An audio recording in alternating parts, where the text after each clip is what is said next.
Hello and welcome back to Watch World with Faye. I'm absolutely thrilled to be kicking off Series 3. Can you believe it? Less than a year ago, we launched this podcast, and here we are, already stepping into our third season. The response from all of you has been nothing short of incredible, and I'm genuinely grateful for every listen, every comment, every conversation we've had along the way. For those that are new to the show, a watch doesn't just tell the time, it tells a story. And after more than 20 years in a global retail and watch buying role, I'm here to share those stories with you, bringing together the most credible voices in the industry, from independent artisans to haute horology titans. Today, I'm delighted to be reunited with my long-term colleague and Watch World series regular, Mark Toulson. Global watch industry leader, horology expert, and thoroughly lovely chap. We've covered so much ground together already, from British Watchmakers' Day to Watches and Wonders. And today, we're taking stock of what has been an absolutely fascinating year for the industry. 2025 threw everything at the watch world: tariffs, shifting consumer behaviour, and the end of the hype era.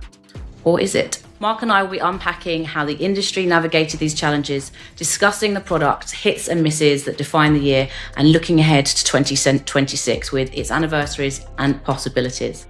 So settle in, grab your favourite timepiece, and let's dive into our comprehensive review of the watch industry in 2025 and what's on the horizon for 2026. Hi Mark, how are you? I'm fine. I wondered who you were talking about in the introduction, and it's a shame you couldn't get the expert, so I'll do my best. I did call them, but They wanted they're still celebrating Christmas and New Year. So Quite thanks right. for stepping in at the last minute. No problem. How are you? I'm very well indeed. You? Great. Yeah, I'm really well, thank you. As I Good, said, good. just like a little bit blown away that we're still doing this. Really pleased to have the support to be able to do it. So Well done. let's start with the year review and looking at what we've got ahead. I thought what we could do is break today's conversation into a couple of parts, just so we'll the bits we're expecting to navigate. But I think if we look at the industry under pressure in 2025, because there've been some challenges, the perfect storm, I suppose. Love to talk about the products, hits and misses of last year, and what you thought was really what stood out. Trends, obviously, and then looking ahead to 2026. So if we start with the industry under pressure, the big one for me was the tariffs. Yes, I would agree with you. I mean, and you mentioned that phrase everybody loves, perfect storm. You have, I guess, a world economic situation which is a little bit tricky. You've potentially got kind of wars going on and uncertainty there. And then you had obviously President Trump weighing in to make life really, really, really complicated for the Swiss watch industry in the USA, and that's the biggest watch market in the world. So anything you do to the number one watch market is going to cause some pain.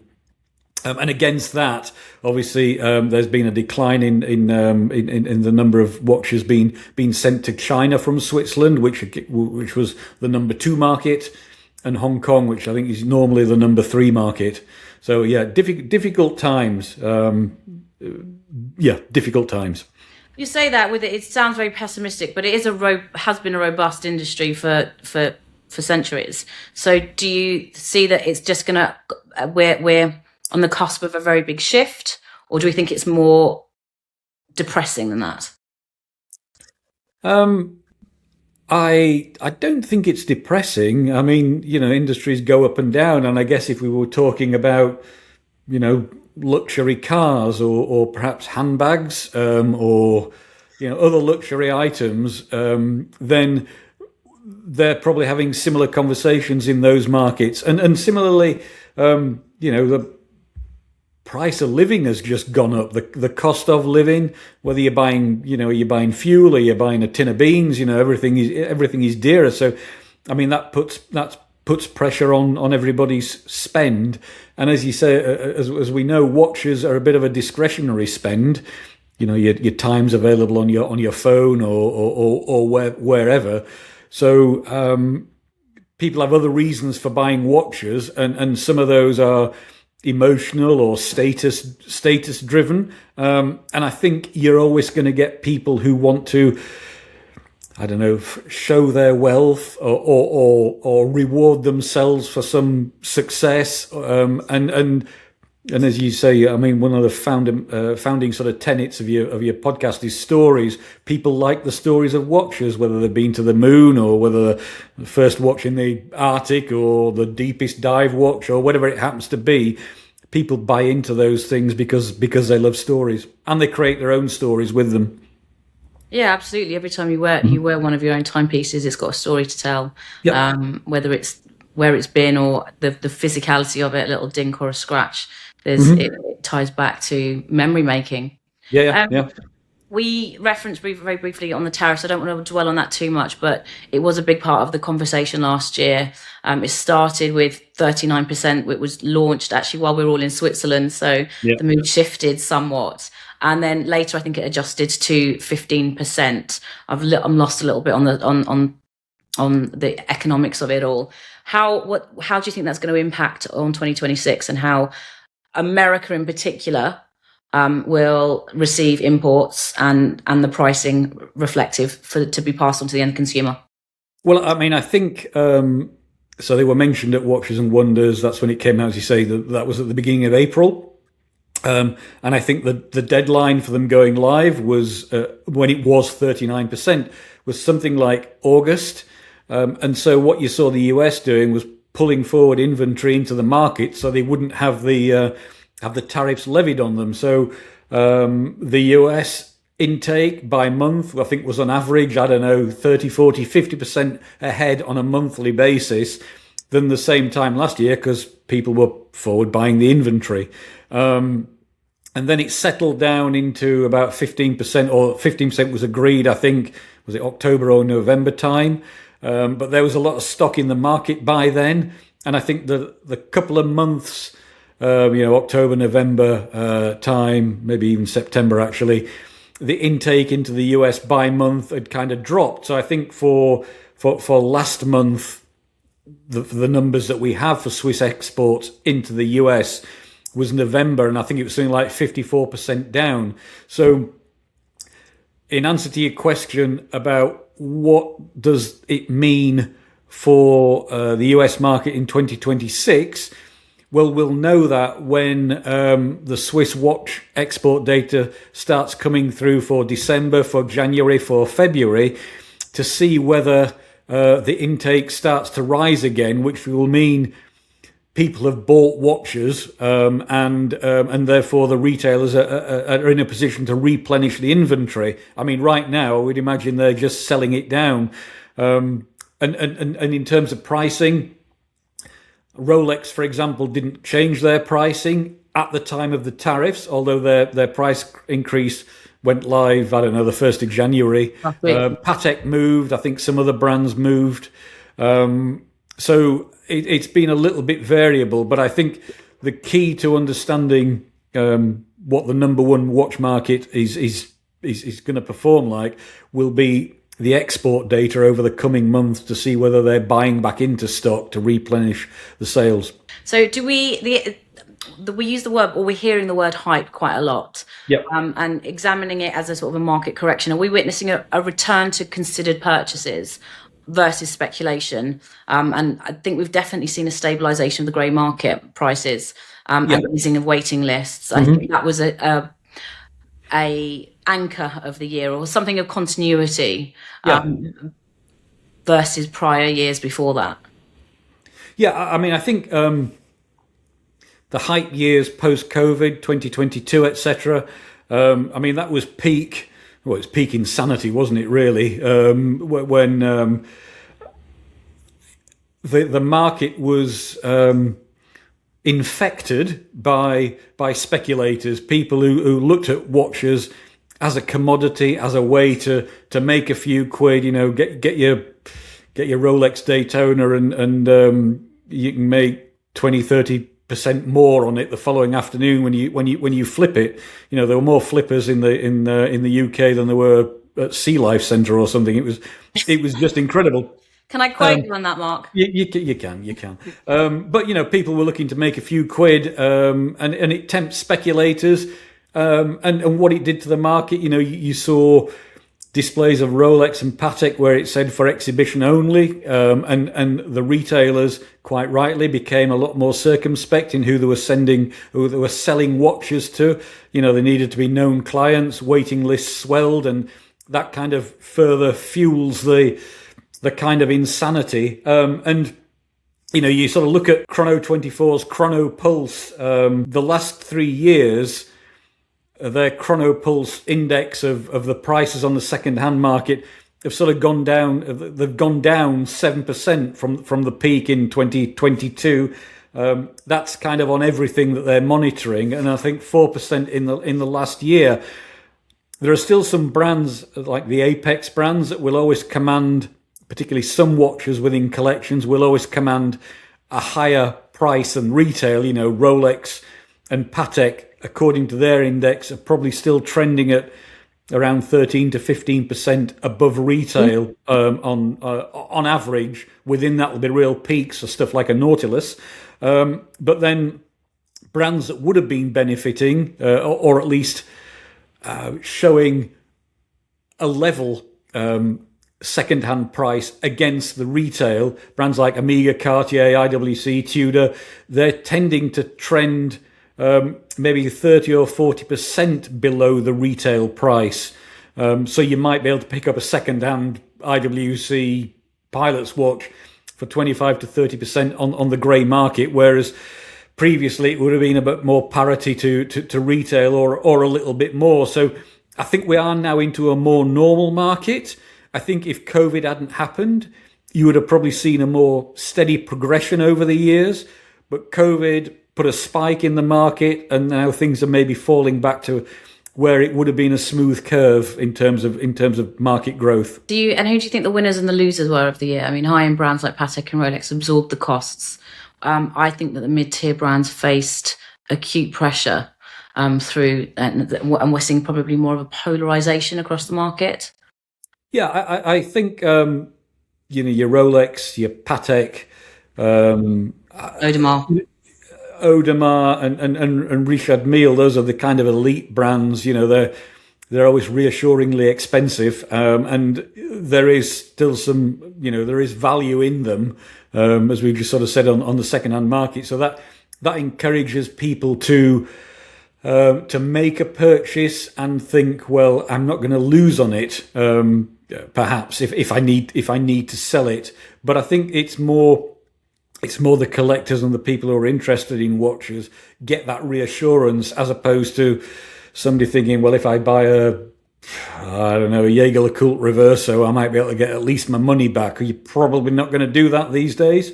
So I think there'll be a premiumization of the market. The high value brands will still continue to be to be successful and to be attractive. But then I think there's at the lower end, I think the brands are going to have to look at creating value for your buck, bang for your buck in terms of specification, quality, that sort of thing, good value. And I think it was some stat I was looking at the other day where the Apple Watch, that one watch, if we call it a watch, and I don't, that thing that you put on your wrist that's got Apple on the dial, they sell more of that than the entire Swiss watch production. So there's competition for your space on your wrist, but fortunately you've got two. But do you need to buy a watch for 2,000 or 3,000 quid? That might be where things get a little bit testy. But I think if brands are receptive to that and build in value and create interesting stories, then I think there's enough people who will want to buy a nice looking timepiece. And I always come back to my love of the Tissot PRX. It's 640 quid or something for the automatic, 80 hours power reserve.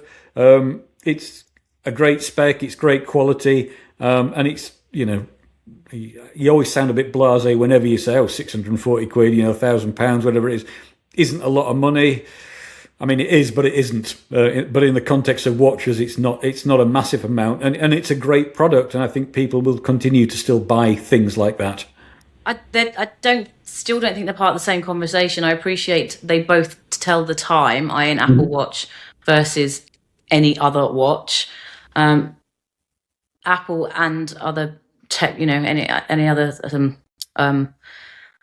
smartwatches are available, but I think there's a different functionality to it, because if fitness is important to you, if it's about your sleeping patterns, etc., etc., the information that they can deliver, a PRX is not going to, a IWC Pilot's not going to, a Zenith Defy is not going to, a Rolex Daytona is not going to. So I think they're very, very different conversations. But what you said, it's the real estate space, what they're all after. Yeah. And you can have both. I don't think it's either or. It's never has been when they first came to market. But I appreciate what you just said. Ever the purist, I don't consider it a watch. Then there's a whole different episode on what does one consider to be a watch, and I would love actually anybody that's watching or listening to this episode to their thoughts on smart watches versus traditional timepieces. Let us know their thoughts, and if you sit on the Mark Toulson camp of they're not watches, that'd be great to hear. Well, it's because I'm a Luddite, and you do think to yourself, well, how did anybody exist without knowing whether they'd been to sleep at night or not? People have been sleeping for a long time without having a watch to tell them, you've done 8 hours and it was really high quality or not. When you wake up in the morning, you either feel good or you feel shit. I love the petulance. That's one of the reasons that that's one of the reasons why you're my boss for 15 years, because you could always, but you can't put it into a silo specifically. No. That's the reason why. It's fascinating, but not surprising that one watch sells more than, as you said, Swiss industry, yes. But they're not the same conversation. They're not in any shape or form the same conversation. So we're going to move on, if we can. Yeah, we can. To industry resilience, which actually I think that's quite nice, because the point being is, if that many people have something on their wrist that tells the time that isn't a watch, it's how brands are going to adapt through pre-positioning of inventory. We spoke about that in one of our episodes last year. Pricing strategies and geographic diversification. Now, this one for me is quite interesting, because I think it leads on quite nicely from what we were just talking about. It's that bang for your buck. What are brands going to do to have people engaged, maintain that engagement, and then translate that into a purchase? So pricing strategies is always going to be key, because people buy a watch twice, once with their heart and once with their head.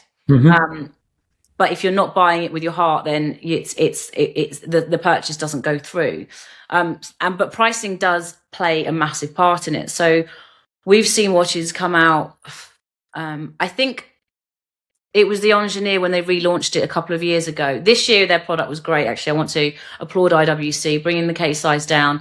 I think they're looking for they realise that there is a much wider market. So I think they've been quite, in previous years, which they very much stepped away from, it's been very much a male audience, a bit like Panerai as well. So I think that the change in case sizes, the introduction, and it's not just been a shrink it and pink it, they've really put some thought into it. But when the Engineer first came out, was reissued, there was a big question about the value for money for that watch. Now, I'm not saying that it was too expensive or it was fantastic value for money. That's up to a consumer to decide. However, it's what else are brands going to deliver over the pricing strategy, because there are so many things that you can buy within those price segments, right? So is it going to be the experience? Is it going to be the gift with purchase? Is it going to be the warranty? There are so many different elements to buying a watch now. And I don't think it's just pricing strategies. What do you think are going to be probably the key things that people consider? I think value for money is always important. But I think you that has to run in tandem with I think specifications and quality, and brands will position themselves within a certain price bracket, but then they might do things which are well, you can take Breitling as an example. A Breitling average selling price must be what, £5,000 or £6,000 now, but they make the Endurance Pro for what is it, 1,800 quid or something.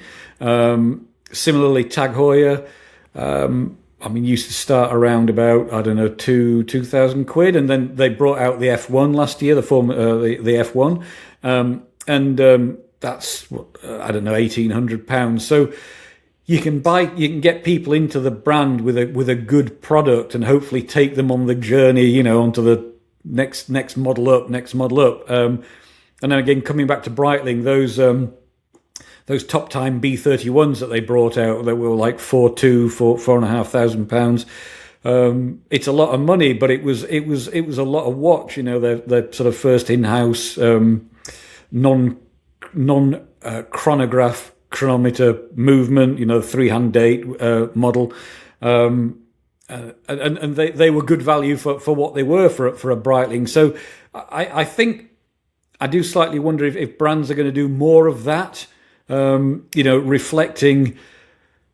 Introducing products that were maybe a little bit cheaper than their normal market or their normal market perceived price, but with good specifications in order to keep watches on wrists and hopefully start people on the journey into watch ownership. And then, at the other end of the scale, you obviously got Rolex doing whatever Rolex do, and Richard Mille doing whatever Richard Mille do with the scarcity.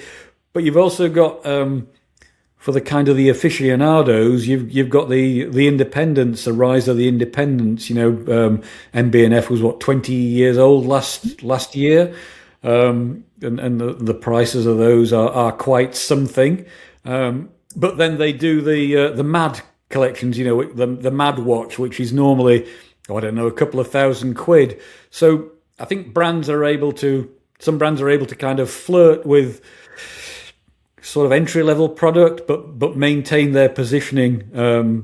It's a tricky one. It is a tricky one. Everything's got dearer. A pint of milk's got dearer. Everything gets dearer. Yeah.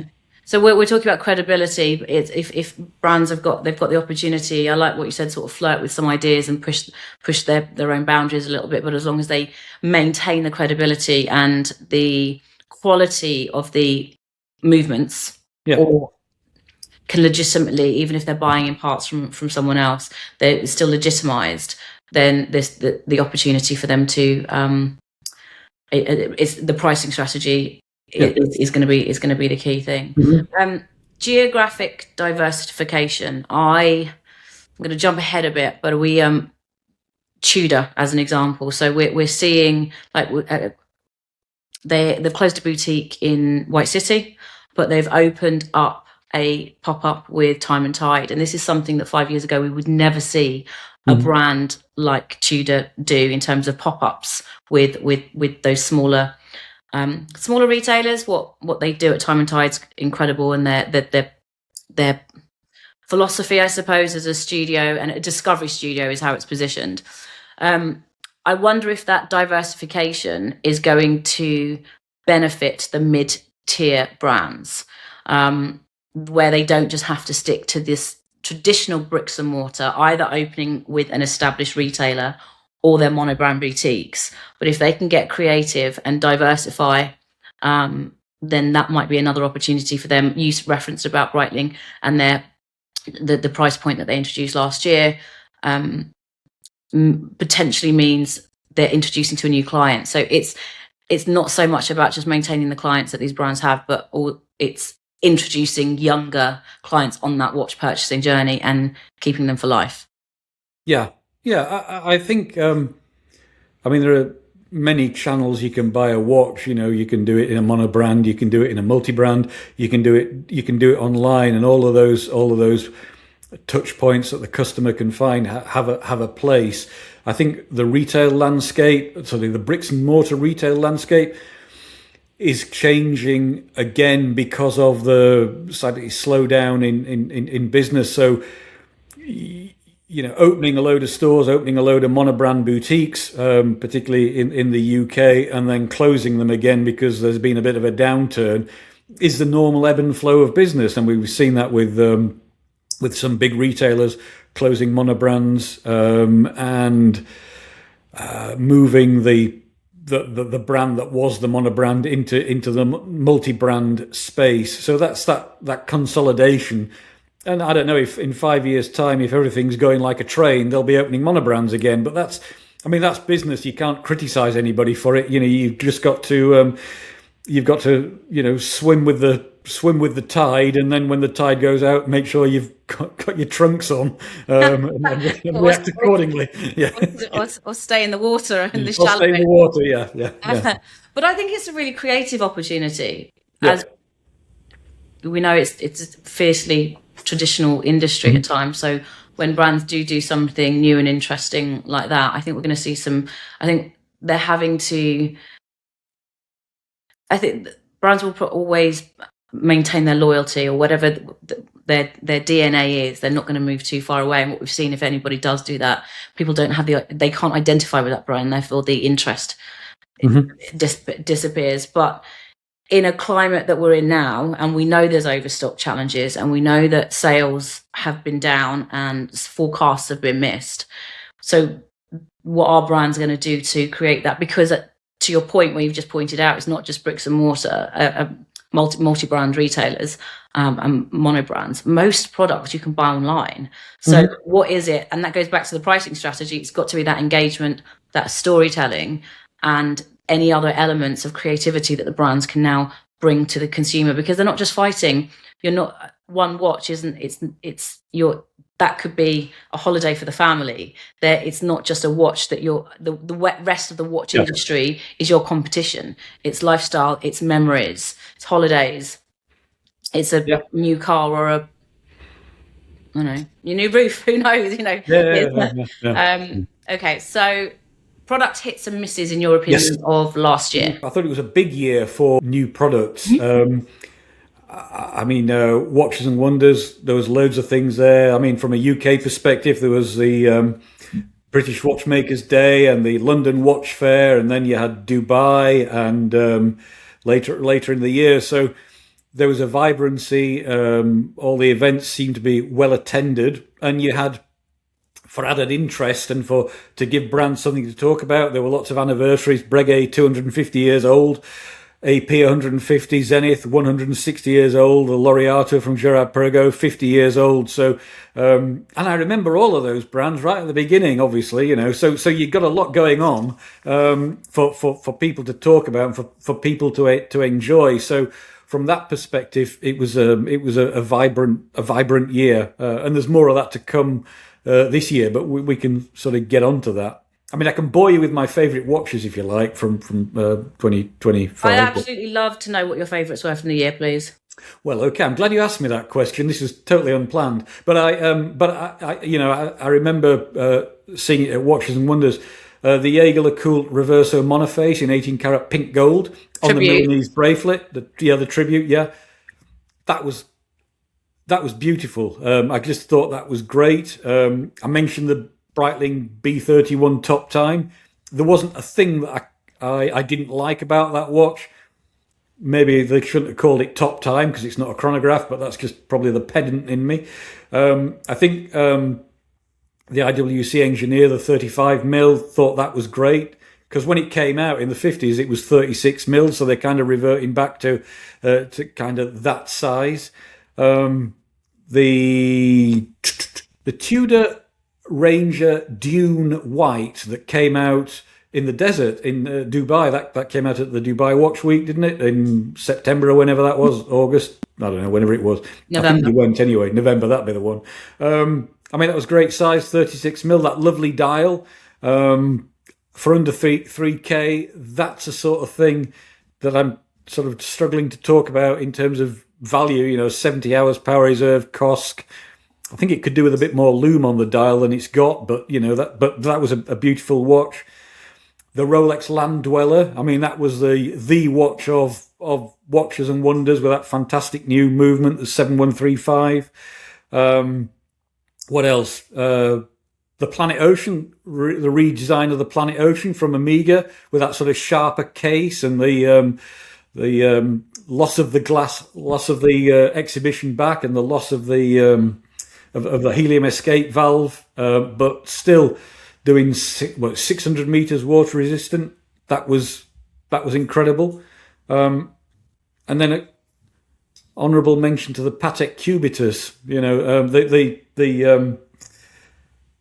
phrase "it's too big" and "can you make it smaller?" or "I wish it was smaller." Those are phrases I've heard all throughout my life. But then for them to make the 45mm as a 40mm, they were either reacting to public opinion or they'd always got it planned. But that was a good move, because the 45 was a bit big, or appears to be a bit big. Okay. So I mean, I thought it was a great year. I think the misses from my perspective were, I mean, they come down to my own personal prejudices, obviously, like my likes, but my prejudices. I love moon phase watches. I absolutely think they're a really romantic complication. But I thought Tag Heuer's Carrera Astronomer, with the little pointer at the bottom at 6 o'clock and the kind of lollipop things where the phases of the moon are, was ghastly. I mean, I don't know why they did that. And then I'm not a massive fan of jump hours, and there was that fad for the solid metal faced jump hours, the Bremont Terra Nova, Cartier's Guichet, which I know you like, the Louis Vuitton Tambour Convergence. You know, stop it with the jump hours. Just industry, stop it. From my perspective, they're not good. But anyway, what about your favourite watches, Faye, or your misses? I'm really pleased that you were that honest, because sometimes we can be a bit nervous about giving an opinion because you don't want to upset anybody, especially when some of these people we know. But that's the whole, and that's the beauty of it all. We've all got different opinions and different likes. My highlights were the Diver Air, Ulysse Nardin. It was great one. For technology, aesthetics, it was just brilliant. I'm like you, the Reverso tribute with the Milanese bracelet. 2 reasons. The Reverso tribute has always been one of my favorite watches. And so I'm quite pleased that people are joining my thoughts on that. But I think it's really a part of the collection has always understated. There was no big song and dance about it specifically, but I think the tribute is incredible. And if I'm to grow my collection, that's definitely one that I would want. I'm not sure if I could necessarily purchase the rose gold, but I love 38 grand. Yeah, exactly. I like it on the seal on the strap anyway. But what they did on the bracelet, it was beautiful. The Land Dweller, obviously, because of the movement, and it surprised me how lovely it was on the wrist. That was one where there is no substitute in the metal. You can't. We've had this conversation before. You never can tell how great something is until it's on your wrist. You can get a good idea or a feel but I love it when I'm corrected, because we looked at it, images, and obviously Rolex going to do incredible images, and all of their PR around it. But you put it on, and it was it was beautiful to wear. Really? And for me, I think my highlight, it's not a brand that I tend to lean into, but I absolutely loved the Bulgari Octo Finissimo in the brushed yellow gold. Came out towards I don't think it was launched at the fair when other pieces were coming out, whether it was in later in the year, but something really special about it. Obviously not an everyday watch. I say obviously. Who am I to say what is and what is not? For me, it is not an everyday watch. I loved it. It was great. The thinness is what obviously that watch is known for, but in that brushed yellow gold, which as we know, we're seeing a little bit more yellow gold sort of rear its beautiful head through the noise of all the other metals. So that was great. The watch that Christopher Ward did, that came out earlier in the year, just after we'd been to Midway Watchmakers Day. The one with the balance on at 6 o'clock. That was cool. I can't remember the name, but that was a really special timepiece as well. In terms of misses, I can't think of anything that offended me. I'm not being diplomatic. Quite often I'll go, "Oh, that's ghastly," and I heard you use that word earlier, and I love that, especially when you're looking at a watch. But if I can't remember anything, sometimes I get quite offended by watches. I didn't see anything this year. It just probably might not have. It's just been a bit,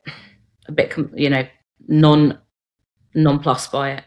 But I'd rather be offended by a watch and remember it than all of the other that just kind of blend in. So really looking forward to what's coming out in next year, and Watches and Wonders will be upon us very, very soon. So the anniversaries you've touched on, we've got a couple of big ones coming up this year. Now, you never know who's going to do what. I've already referenced Tudor 100 years is their centenary. In theory, they should go nuts over this. Do you think they're going to, and do they have to? I don't know. I think. I mean, 100 years is a good anniversary. I think it would be nice if they did something. I mean, within that 100 years, 50 years ago, they introduced the what became known as the big block chrono. That was it, model 9400. And I know collectors or watch geeks have wanted to maybe see a reintroduction of that. I think it was a Valjoux 7750 movement, so I don't know whether I don't think they'd use that again, seeing as they're into their own movements. But it was the 6-9-12 configuration subdial of that particular watch, and that's 50 years old. So maybe they might do something there as part of the 100th year. Here's 50 years of our kind of one of our famous chronographs, but. I don't know. I mean, the conundrum is perhaps Patek, because the Nautilus it will be 50 years old, and I mean, there's a brand who really don't have to do anything. I think people would love some commemorative 50 years Nautilus, but Patek don't need to give people what they want. They tell them what's good for them, and then they have to enjoy it. But I mean, it would minute mil cubitus. Yeah, exactly. But it would be. I mean, it would almost be a bit of a shame if they didn't honour that watch, which was kind of landmark for them. Obviously, it kind of came after the Royal Oak, but again, it's a Genta design. It's still in the collection now, like the 5811 is in white gold, but to do a steel version and do an homage to the was it the 3700 or which was the original Nautilus, or I think it would be wild if they did the 3710, which was the one with Roman numerals, a little bit later than the 3710 with the Roman numerals and a little power reserve at 12 o'clock or just under 12 o'clock. I think that would be cool to run that for a year. And then kill the production just as a commemoration of that watch. The frenzy, though, I don't agree. Just running a watch for a year, for particularly of a brand of that ilk, where it would just cause chaos. Yeah, but well, which, as I said, Patek don't have to do what. They don't have to give people what they want. People will do as they're told. But we're on here speculating, and if I were Thierry Stern, I would think I would have to honour the Nautilus in some way from 1976. But then he's a bit cleverer than I am, so I'll go with what he says. No, I understand what you're saying. It's the nod of respect to something that has been so important to the brand. Yeah. Why would you overlook that? Yeah. And then Rolex, obviously, 1926. They created the Oyster case, so that's 100 years old. But I mean, I don't know whether you could do anything there because the Oyster case is across all sorts of models. But the other two points of interest were 1956. So the day date came out in 56, making it 70 years old. I know in the US they call it the president. So in the hope that President Trump doesn't invade my back garden or anything, perhaps Rolex could give him a presidential watch, because I know in the US they tend to call it the president or the presidential because of the bracelet, and it's being worn by a US president. So that might sweeten things. but the day is an icon, so you would hope they would do something. And I mean, What about putting the land dweller movement into the president? Do we think that will be the starting the upgrade there? Obviously, all the day dates are precious metal, so put a glass back on it, an exhibition back, put the 7135 Dynapulse caliber in it, and start to upgrade that model with the new movement would be a I don't know, a fitting and welcome change. Sorry to interrupt on that. When you reference, because the day dates are all precious metal, what surprised me about the launch last year with the land dweller was traditionally what Rolex have done when they brought out any new model, if they started it in precious metal and then a roller saw and then the steel versions. They didn't do all the golds last year with the land dweller because they didn't have it in yellow. Yeah. No, they didn't. But they went straight to a steel and white roller saw. Yeah. So I'm sorry, I'm almost like working through the flow chart of times gone by. That would almost make sense. I would put money on, if they hadn't done the roller saw piece last year when they launched this new collection, I would have put money on the fact that they were then doing the land dweller in precious metal and with the Dynapulse movement, if I got that right, and then into the day date. But they've gone and messed it up for me. Will you please write a strongly worded letter? And the only forecast I'm ever good at is that based on the fact that they have a formulaic launch pattern, and last year they ruined it for me. Well, I mean, there's ample scope in the land dweller for doing all sorts of permutations, not least dial, because obviously the dial was a bit contentious with that honeycomb pattern in it. People saying that they didn't like it, but you mark my words, 10 years from now, looking back, people are going to be saying, "Oh, that honeycomb dial was amazing." I wish I'd have bought one at the time rather than slagging it off. I saw nothing wrong with the nothing at all wrong about that watch. The whole thing was great. Yeah. It was. And while I'm having my Rolex loving, the thing I always talk about, and I've been doing for 10 years at least, so 1 year I'm hopefully going to be right, is the reintroduction of the Milgauss, again on the back of the anti-magnetic properties of the Dynapulse movement. But the Milgauss is also going to be 70 years old today. In this year. So I would reissue the 6541, the original model with the lightning bolt hand and the kind of the rotatable bezel, and relaunch the Milgauss. I think that would be joyous. I'd love that. I'd love to see that.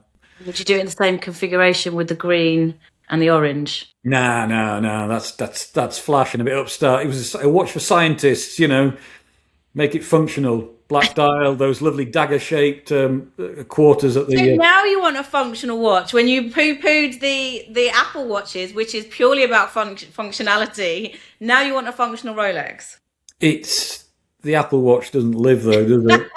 And it's also disposable, We won't be looking back at the Apple Watch in 40 years' time and saying, "Oh, that 2018 edition of the Apple Watch, that was something to remember," because they all look the bloody same, don't they? In my opinion. Whereas watches, they look different. They have their own personality. Mm-hmm. So market predictions. Have you got any more big forecasts of the year? The Pilot's Watch from IWC, 1936. So that will make it 90 years old. They may do something there. Their first Pilot's Watch. That classic full-figured dial, etc. The Pilot's Watch is a big thing for IWC, and it's 90 years old. So it's their biggest collection. It's their most successful collection. It's their most commercial, or from well, it is. They've focused on the engineer over the last couple of years, so and if it's an anniversary year, it does feel right that it will be the Pilot, which they do very, very well. So I'm really excited to see what they bring out this year. Actually, I just seen something posted and from IWC, and the visuals were clouds. All right, okay. I'm gonna right after we're done filming. I'm gonna get back on Instagram and take a look, because look, it's not a difficult prediction, that one, but it was one I look forward to. They're known for the pilot's watches, and rightly so. So I'm excited, and I think they've probably got a few things up their sleeve this year. The watches up the sleeve. See what you did there, you know. So return to authenticity, I think, might be I'm thinking about sort of market predictions. Cautious optimism. I don't think like everyone should be really.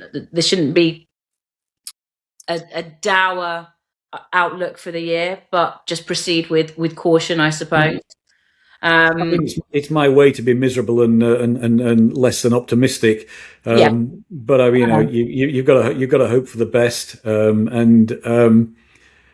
You know, I'm sure the watch industry, as resilient as it is, will rise to the challenge and introduce lots of new and exciting things for 2026.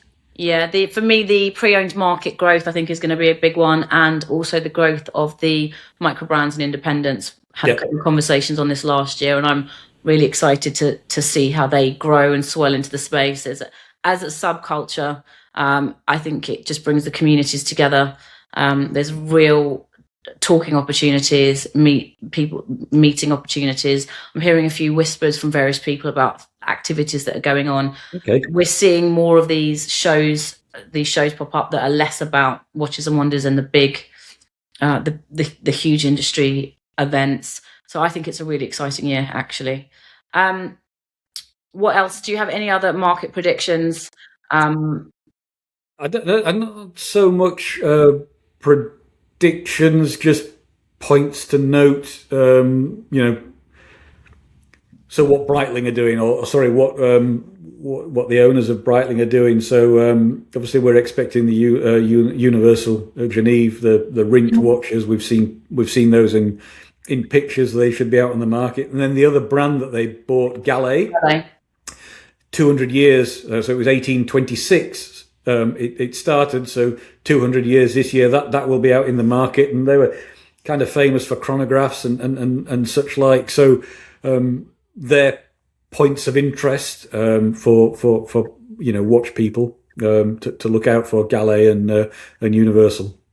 They're becoming a group in their own right now, aren't they? Yep. It's really exciting.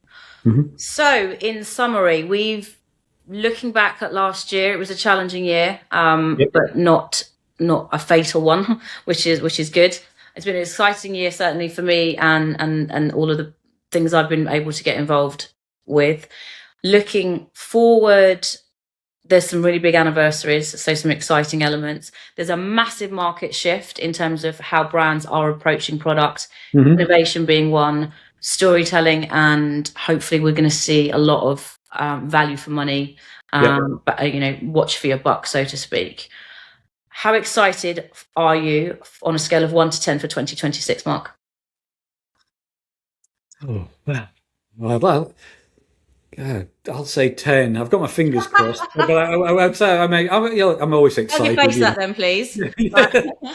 No, it's the face I've inherited, so it is what it is. But no, I you know, I hope.